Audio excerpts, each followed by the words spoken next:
Hello everyone, एक बार फिर से स्वागत है आपका हमारे चैनल जीके आइडिया में। और आज हम फिर से पेश हो गए हैं आपके सामने एक नए टॉपिक के साथ। मैं आशा करता हूं आपको मेरी पुरानी वीडियोस पसंद आ रही होंगी और आप लोग देख रहे होंगे। वैसे बहुत सारी वीडियोस पे व्यू ना के बराबर ही आए हैं, पता नहीं कि शायद लोगों को पसंद नहीं आ रहा है, लेकिन मैं कोशिश करता हूं कि मैं ज़्यादा से ज़्यादा वीडियो इन्फॉर्मेटिव बना पाऊं और लोगों तक एक अच्छी जानकारी पहुंचा पाऊं। यही मेरा मोटिव है वीडियो बनाने का। आज भी हम एक नए टॉपिक के साथ आपके सामने पेश हुए हैं, तो सभी का बहुत बहुत एक बार फिर से मैं स्वागत करता हूं अपने चैनल जीके आइडिया में। आज का टॉपिक है एनईएफटी। आज हम बात करने वाले हैं एनईएफटी के बारे में। आज हम एनईएफटी के बहुत सारे पॉइंट्स पर डिस्कस करेंगे। तो फिर बिना किसी देरी के वीडियो को शुरू करते हैं। लेकिन वीडियो को शुरू करने से पहले मैं आपसे कुछ कहना चाहता हूं। अगर आप मेरे चैनल पर नए हैं तो प्लीज मेरे चैनल को सब्सक्राइब कर दीजिए, क्योंकि मैं आपके लिए ऐसी वीडियो लेकर आता रहता हूं। आप यकीन मानिए, आपको जरूर फायदा होगा अगर आप मेरे चैनल को सब्सक्राइब करेंगे, क्योंकि मैं आपके लिए हमेशा नॉलेज वाली वीडियो लेकर आता हूं। तो एक बार सब्सक्राइब कर दीजिए। मेरी वीडियो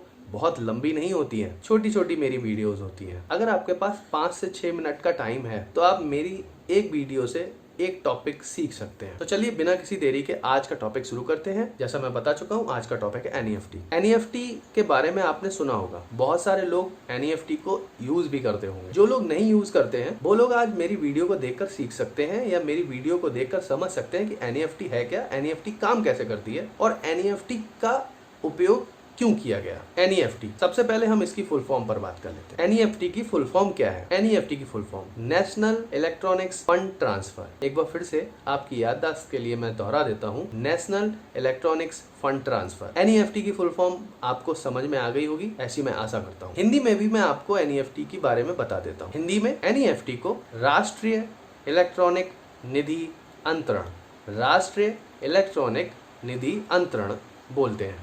हिंदी और अंग्रेजी में मैंने आपको एनईएफटी की फुल फॉर्म बता दी है। अब हम एनईएफटी के बारे में थोड़ी और जानकारी पर विश्लेषण या डिस्कशन करते हैं। एनईएफटी कब बनाई गई और एनईएफटी क्यों बनाई गई? एनईएफटी 2005 में बनाई गई थी। 2005 में इतने ज़्यादा हैवी सर्वर नहीं हुआ करते थे, इंटरनेट की बहुत ज़्यादा ऐसी डिमांड नहीं थी लोगों में, लोग इंटरनेट के बारे में ज़्यादा अवेयर नहीं थे और उस टाइम पर एनईएफटी को बनाना ही बहुत बड़ी बात थी। इंडिया में एनईएफटी जब बनाई गई थी, जब एनईएफटी का आइडिया इन लोगों के दिमाग में आया था, बैंकिंग सेक्टर के लोगों के दिमाग में जिन्होंने इसको डेवलप किया, उनको खुद से ये विश्वास नहीं था कि ये कितना काम करेगी और कितना सही तरीके से काम करेगी। बहुत ज़्यादा अच्छे सर्वर्स ना होने की वजह से उन्होंने इसको बहुत ज़्यादा कॉम्प्लेक्स तरीके से नहीं बनाया, बहुत ज़्यादा आसान तरीके से इसको बनाया और लिमिटेड तौर पे इसको इस्तेमाल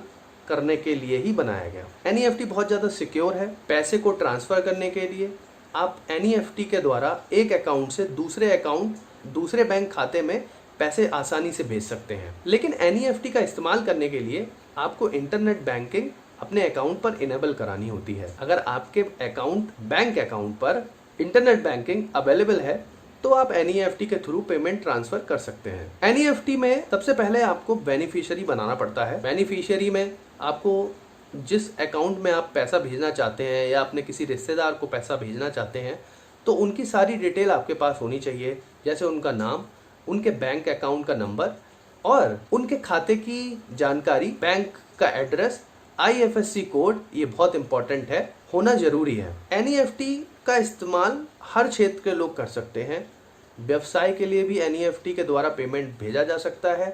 एक इंडिविजुअल पर्सन भी एनईएफटी को इस्तेमाल कर सकता है और कॉरपोरेट में भी एनईएफटी का इस्तेमाल किया जा सकता है। मैं आपको बहुत सारे पॉपुलर बैंक्स के बारे में बता देता हूँ जो एनईएफटी को प्रमोट करते हैं और एनईएफटी की सुविधा देते हैं। SBI, PNB, BOB, ICICI, SDFC और भी बहुत सारी बैंक्स जो RBI के अंतर्गत काम करती हैं, वो सारी एनईएफटी की सुविधा देती हैं। बहुत सारी बैंक्स ऐसी भी हैं जो एनईएफटी की सुविधा नहीं देती हैं, यानी कि उनकी एनईएफटी इनेबल नहीं है। अब हम कुछ क्वेश्चंस के आंसर पर विश्लेषण कर लेते हैं या डिस्कस कर लेते हैं। पहला क्वेश्चन जो बहुत ज़्यादा लोग पूछते हैं कि एनईएफटी से इतना टाइम क्यों लगता है पैसा ट्रांसफ़र करने में। इसका आंसर है, एनईएफटी से पैसा ट्रांसफ़र करने के लिए टाइम इसलिए ज़्यादा लगता है, एनईएफटी के द्वारा तुरंत पैसे को अकाउंट में नहीं डाला जाता है। ये एक तरीके का कंप्यूटर प्रोसेस है और ये एल्गो कुछ इस तरीके से काम करती है। आप कुछ इस तरीके से समझने की कोशिश करिए। बहुत सारे लोग अलग अलग बैंक्स अकाउंट में एनईएफटी के थ्रू पैसा भेजते हैं। तो जो एल्गो है, जो कंप्यूटर सिस्टम मशीन है, जो उसका सॉफ्टवेयर है एनईएफटी का, आप ऐसे समझिए, वो एक बैच बना लेता है, या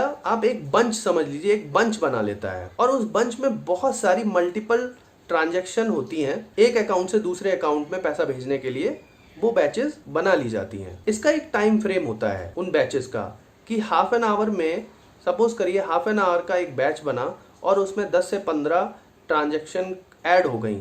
जैसे ही वो बैच कंप्लीट होगा, वो बारी बारी से उस अकाउंट में पैसा भेज देता है। इस प्रोसेस में 1 घंटे से लेके और 4 घंटे मैक्स टाइम लग जाता है पैसा ट्रांसफर होने में। अगर कभी भी बैच में कोई समस्या आती है या कुछ टेक्निकल एरर आती है तो ये टाइम बढ़कर 2 दिन भी हो सकता है। तो एनईएफटी बैचेस में पैसा भेजती है बारी बारी से। उसमें बहुत सारे मल्टीपल अकाउंट के बैचेस बन जाते हैं पेमेंट्स के, और फिर वो टाइम टू टाइम उन जो ट्रांजैक्शन होती है उनको रिलीज करती है एक अकाउंट से दूसरे अकाउंट को। तो ये सारा प्रोसेस जो होता है ये ऑटोमेटिक होता है, ये एक सिस्टम करता है, एक सॉफ्टवेयर जो एल्गो डिज़ाइन करी गई है वो करती है। ऐसा नहीं है कि कोई आदमी बैठ के आप पैसे ट्रांसफ़र करोगे तो वो देखेगा और फिर वो ट्रांसफ़र करेगा दूसरे अकाउंट में, ऐसा बिल्कुल भी नहीं है।